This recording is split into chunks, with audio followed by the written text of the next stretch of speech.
Another myth, another legacy that actually another legacy in the form of myths or a myth that she had to dismantle was from the local cultures, traditional culture. Now let me say a word about this because Ama adores African traditions.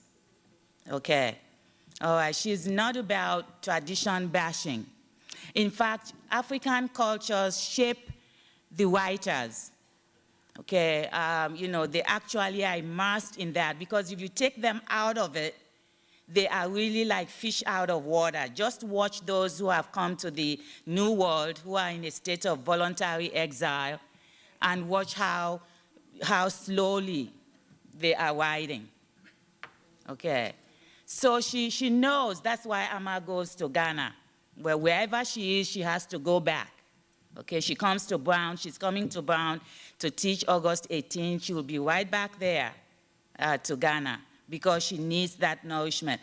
However, she is such a such a seeker of truth that she is not blind to the flaws of tradition.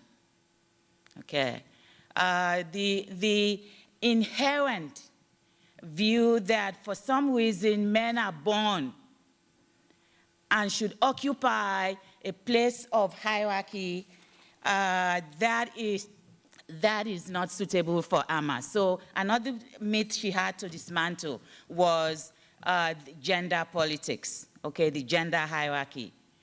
What did she create in terms of her legacy? Well, it's all been talked about.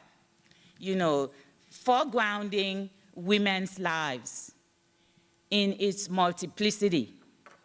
Okay, she had to do that, and you know, we see the faces of women and the faces of female experience in all of her books. Number two, reaching to those you know, salutary elements of traditional life, bringing them out, you know, showing the world, as she says in our sister Killjoy.